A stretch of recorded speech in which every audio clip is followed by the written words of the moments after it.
earlier this season, but unfortunately didn't work out for him in qualifying this afternoon. Yeah, pretty significant contact here. Here he is at the exit of turn number 1, probably running 160 miles an hour, maybe upwards of that. Hard into the outside safer barrier, but fortunately his guys got the backup car out as you see that contact from that angle.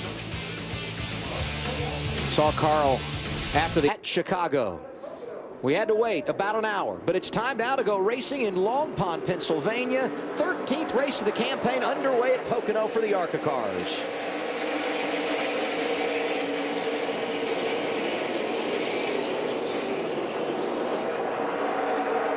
Dead even as they enter turn number 1. And we all know how big track position is here at Pocono. Into 1, Mason Mitchell gets the top spot. Brennan Poole slides in right behind him. Justin Boston goes 3rd. And Michael Lear, that 68 car, ooh, a little bit sideways off of turn 1. He runs 4th.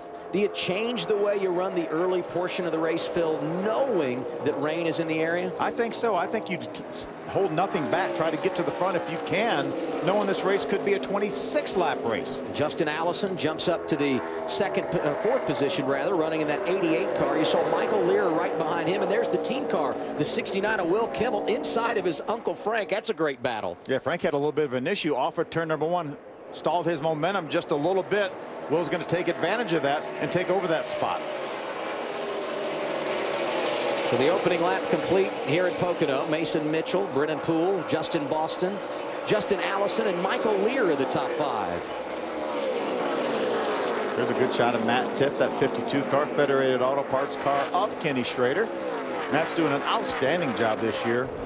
Ooh, sideways off of turn 1 that time, though. For Tiff, this is 7th race of the year. Finished 6th or better in 5 of the first 6, I should say. But how about this? 19th here at Pocono when he was running in the 2nd position. He no doubt has what it takes. Yeah, without a doubt, he could have all top 6 finishes here. Had a great run going. Here's Will Kimmel, moves to the inside of Matt Tiff. That is a battle for the 7th spot. Kimmel so good a couple of weeks ago, as Jim alluded to earlier, at Chicago. Runs a limited schedule. Father Bill runs the race team, crew chiefing for him today. Tight racing early here at Pocono as we complete our 2nd lap.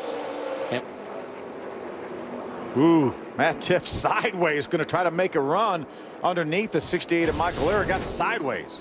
Talking about Frank Kimmel, though, got a new crew chief last week. Finished 3rd at Lucas Oil Raceway. And this the reason for the caution, the 48 of Brad Smith. It was back in the 25th position. Yeah, some sort of an issue for Brad driving the James Hilton car.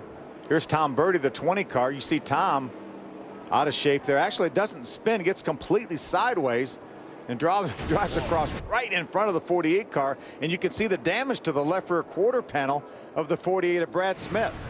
We'll step aside. 4 laps complete here. He said, why is ARCA on? We had about an hour delay because of rain, and this the reason we are under caution right now. Yeah, that's the 40 car right there, Evan Pardo. You see him obviously losing an engine over here in turn number 3. Not a whole lot of smoke, but nonetheless. And there's Kyle Martell getting a little bit loose in that 43 car. Then Tom Birdie's going to come along. You see other cars. That's Bill Catania, the 18 car, going way wide as he got into that fluid. But here Tom Birdie gets into the fluid and gets turned around here, but then turns dead left right in front of Brad Smith. And in trying to avoid Tom Birdie, Brad Smith gets into the outside wall. And there you saw top right of your screen, 1 car into the wall, and there's the spin for the 48.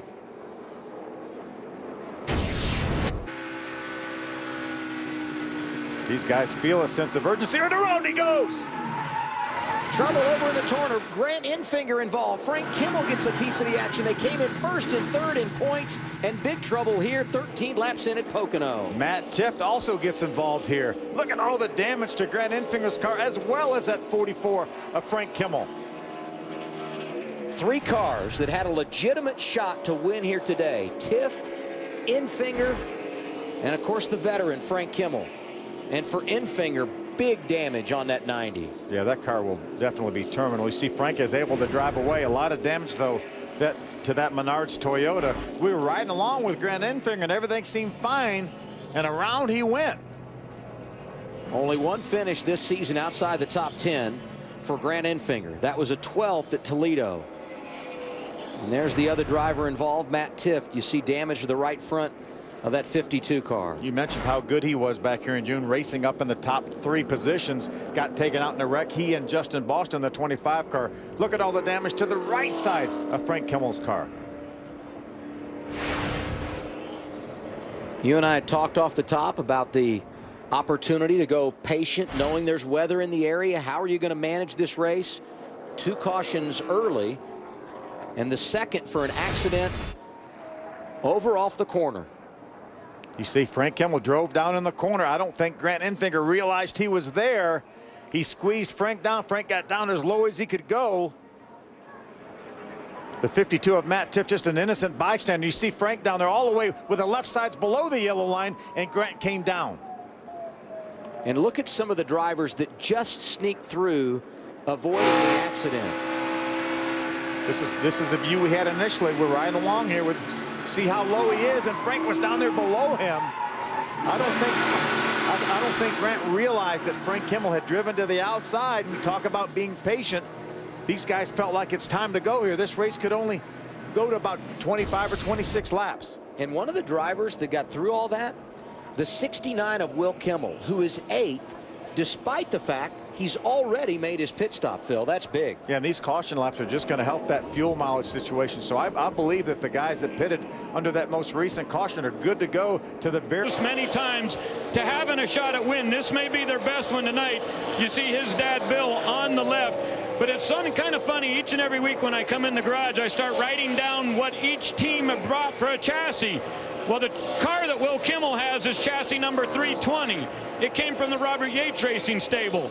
But it's their only car, so every time I walk by, I go by Bill or I go by Will and I say, hey, how's 320? They go, oh, it's good this week. It's a good car. Bill Kimmel, a part of so many wins as a crew chief atop the pit box for his brother Frank. Means a little bit more to him today, doesn't it? Certainly does here, and I know how much they've worked and how hard they have worked to try to get Will. Really struggled with funding with this team, only running part-time right now with Will, but every time they tee it up, they've been competitive here. Maybe today's the day. Justin Allison leads. Will Kimmel is 2nd. Tom Hessert is up to 3rd. Brennan Poole, Justin Boston complete the top 5. The leaders coming down the front straightaway here at Pocono. 3 laps remaining in the Modspace 125, and I would guess the anxiety in the cockpit starting to build. Certainly is, and we saw some lap traffic that could come into play in front of these guys. There were 2 or 3 cars there right in front of these 2 leaders. Going to get by the one, looked like that's Ed Pompa right there in the 10 car. Going to get by him easily before they get to the tunnel turn. Ed's doing a nice job right now running in the 12th spot. And doing a really good job here of staying out of the way of the leaders. You don't want to jeopardize something here. And catching lap traffic in the tunnel turn, not ideal.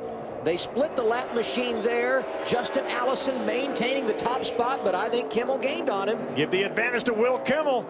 He's getting up close to him. If he can get close to him, loosen him up a little bit. Off of turn 3. Back down the long front straightaway here at Pocono, coming to 2 laps to go.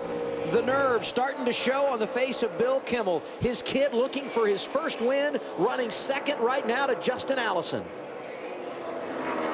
Justin Allison has been so solid here. He found himself after the pit stops being 4 seconds behind Will Kimmel. He was able to chase him down, got in front, has run consistent lap times each and every lap. He's maintained that about 4 to 6/10 of a second difference right now over Will Kimmel. He's got a lap and a half more to do it. Across the tunnel turn, the short chute that connects turn 2 and turn 3 here at Pocono. I believe Will Kimmel's a little bit better in turn 3 than Justin Allison. Let's see what he can do with him here. Doesn't look like he's getting anything right now. Safely off of turn 3. White flag in the air. 1 lap remains for Justin Allison to get it done for the first time in his career. And if he does so, it would be the 18th time in the last 18 races here at Pocono we've seen a different winner. Remember, the ARCA Racing Series will not finish under caution, even though the white flag has been displayed. If the caution were to come out now, we would have a green-white checker.